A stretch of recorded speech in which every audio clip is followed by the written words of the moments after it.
संसार के दुखों से मुक्ति प्राप्त करने का मार्ग बतलाते हुए आचार्य उमा स्वामी महाराज ने एक सूत्र दिया है तत्वार सूत्र में, सम्यक दर्शन ज्ञान चारित्राणि मोक्ष मार्ग।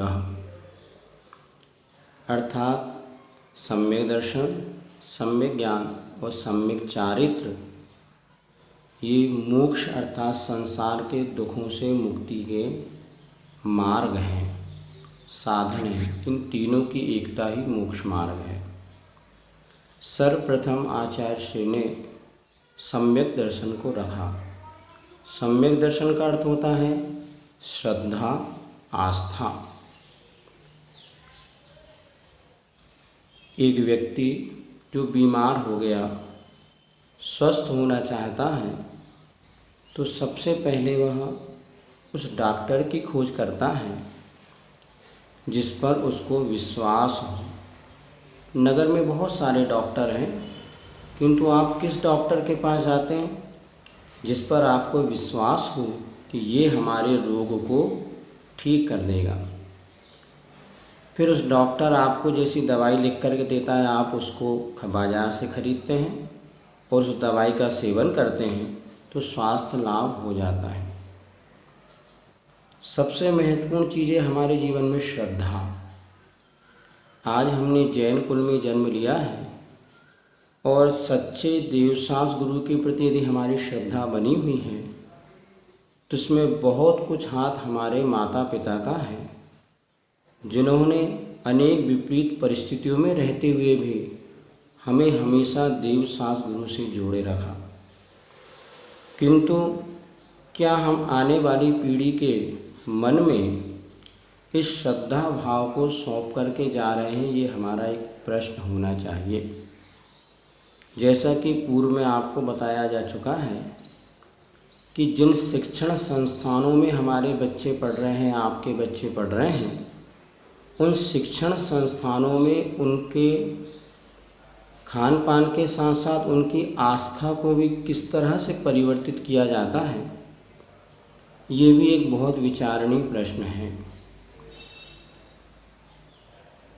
बचपन से ही उन्हें इस तरह की स्कूली किताबों में, और चूँकि धार्मिक कट्टरता उनके भीतर इतनी होती है कि वो अपने धर्म का अधिक से अधिक शिक्षण बच्चों को देते हैं, और उस शिक्षण के साथ साथ वो प्रैक्टिकली बच्चों को ऐसा बताते हैं कि देखो सबसे ज़्यादा शक्ति किसमें है। बच्चे का बालक मन वास्तव में चमत्कार और शक्तियों से बहुत जल्दी प्रभावित होता है। एक बार किसी ने बताया था कि एक बस जब बच्चों को टूर पे बस से ले जाते हैं और बीच रास्ते में बस जंगल में बंद हो गई। अब उस समय ड्राइवर कहता है, भैया देखो गाड़ी तो बंद हो गई, अपने अपने भगवान का नाम लो और जिसके भगवान में शक्ति होगी तो गाड़ी स्टार्ट हो जाएगी। तो बोलो महावीर भगवान की जय, गाड़ी स्टार्ट नहीं हुई। बोलो हनुमान जी की जय, स्टार्ट नहीं हुई। राम भगवान की जय, स्टार्ट नहीं हुई। जैसे ईसा मसीह की जय बोली तो गाड़ी स्टार्ट हो गई। अब वो बच्चे के मन में आस्था थोड़ी बहुत तो ज़रूर उस आराध्य के प्रति हो ही गई। और इतनी कट्टरवादिता होती है जिन संस्थानों में आप बच्चों को पढ़ा रहे हैं। एक बार की बात है, गुना में जब हमारा वर्षा युग पंच कल्याणक महामहोत्सव होने वाला था और पूज्य समय सागर महाराज जी के सानिध्य में 26 जनवरी से लेकर के 1 फरवरी तक पंच कल्याण की तारीख निश्चित हो चुकी थी, और विगत अनेक दिनों से सभी को पता था कि इन दिनों में जैन समाज का बहुत बड़ा कार्यक्रम होने वाला है।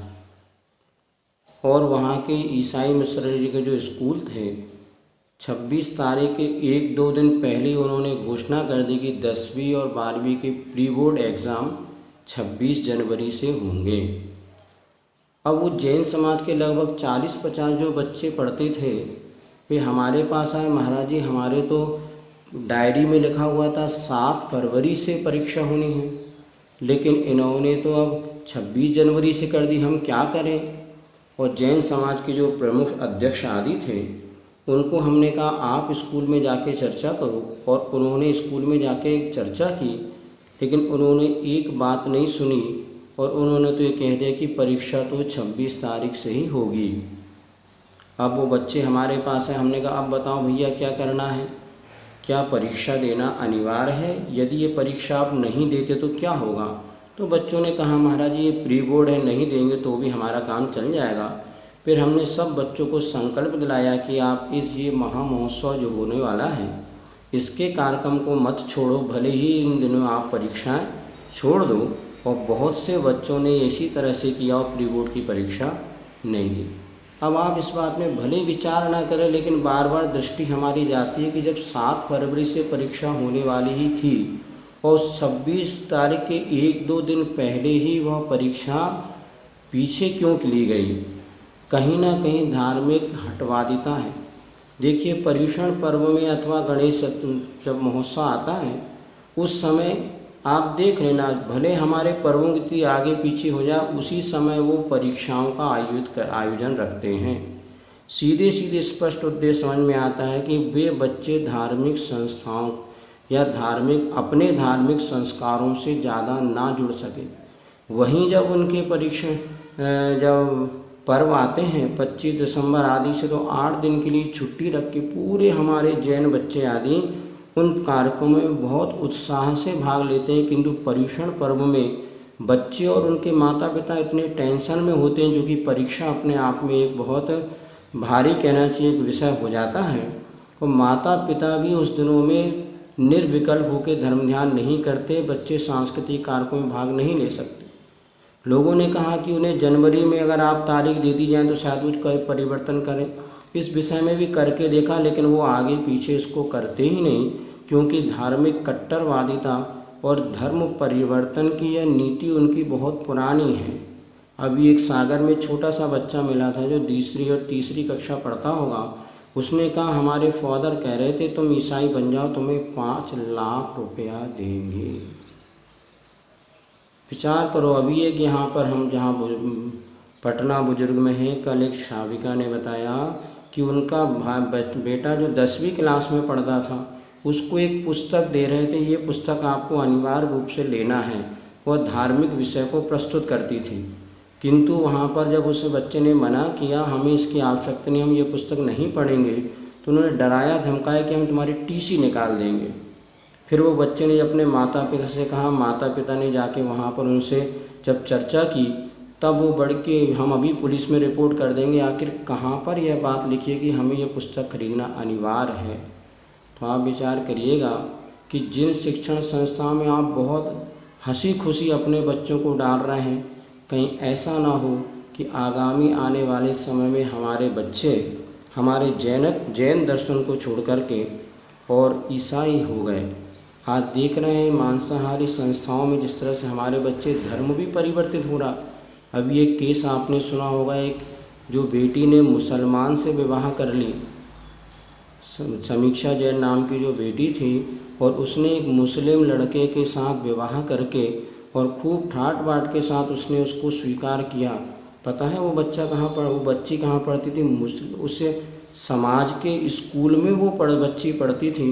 और उनकी मित्रता ने ये धूप धारण कर लिया कि शाकाहार जैन कुल में जन्म लेने वाली बच्ची आज मांसाहारी कुल में जाकर के मांस भक्षण कर रही है, मांस खिला रही है।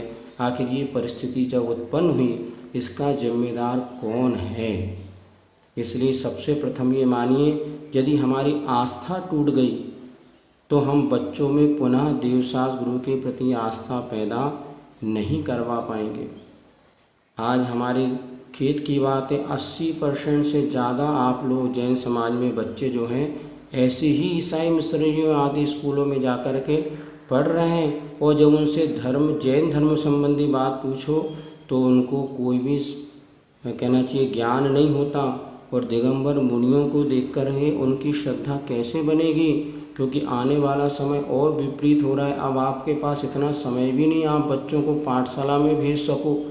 आज जगह जगह आचार्य के आशीर्वाद से बहुत सारी पाठशालाएं खुल रही हैं और वहाँ पर बच्चे पहुँच रहे हैं। कौन बच्चे पहुँच रहे हैं? जो कि सामान्य स्कूलों में पढ़ रहे हैं, अन्य स्कूलों में पढ़ने इस प्रकार के इंग्लिश मीडियम आदि कॉन्वेंट आदि में पढ़ने वाले बच्चे पाठशाला नहीं पहुँच रहे हैं। क्यों? क्योंकि उनके सामने एक तो धार्मिक आस्था भी नहीं बची और दूसरी वो पढ़ाई ने उनको इतना ज़्यादा व्यस्त कर दिया, व्यस्त कर दिया या वास्तव में व्यस्त हो गए कि वो अपने चाह करके भी पाठशाला के आदि संस्कार वो प्राप्त नहीं कर पा रहे। अब आप स्वयं बार बार विचार करना होगा, यदि हमारे बच्चों की श्रद्धा डगमगा गई, हमारे बच्चों ने जैनत्व को छोड़ दिया तो क्या होगा। अब एक जयपुर की बेटी की भी आपने देखा होगा, वो जैन कुल में उत्पन्न बेटी है, लेकिन वो मांसाहारी व्यक्ति के साथ उसने जब अपना संबंध उसको जीवन साथी के रूप में चुना, किस ठाठ के साथ वो यूट्यूब में कह रहे कि मुझे तो चलता है और मेरे पति नॉनवेज खाते हैं वो भी मुझे मंजूर है, शराब पीते हैं तो भी मुझे मंजूर है। अभी एक बेटी ने जब किसी जैनेतर लड़के से विवाह किया तो हमने पूछा कि बेटा पता है तुझे वो शराब पीता है? तो कहते हाँ पीता है, अब नहीं पिएगा। नॉनवेज खाता है? हाँ खाता है, अब नहीं खाएगा। क्योंकि उनको ऐसे स्कूलों में शिक्षा और संस्कार दिए गए कि जैनत्व के प्रति उनकी आस्था शून्य होती चली जा रही है। कहीं कल के दिन ऐसा हुआ कि हमारे बच्चे भी जैनत्व की आस्था से शून्य हो गए तो विचार करिएगा। आज हम तो जैनत्व के संस्कारों का आनंद ले रहे हैं, भगवान की भक्ति पूजा स्तुति कर रहे हैं, गुरुओं को आहार दे रहे हैं, पाद प्रक्षालन कर रहे हैं, लेकिन क्या हमारे आने वाली पीढ़ी भी इन सारे के सारे संस्कारों का और वह जैन कुल में जो जन्म लेने का जो हमें सच्चा सुख मिल रहा है, क्या वो सच्चा सुख उनको मिलेगा? क्या उनके सामने मोक्ष मार्ग बना रहेगा? ये विचारणीय प्रश्न है। बार बार विचारिएगा, सोचिएगा, क्योंकि अभी अंधेरा नहीं हुआ, अभी बहुत वक्त बाकी है। हम आज जागरूक हो जाएंगे तो शायद हमारा भविष्य बचेगा, अन्यथा भविष्य बहुत बड़े अंधकार के साथ आने वाला है। इसलिए बार बार सोचिए, विचारिएगा और अपना सही दिशा में पुरुषार्थ करिएगा। संकल्प पूर्वक अपने बच्चों को अच्छे स्कूलों में डालिएगा। ओम शांति, ओम शांति।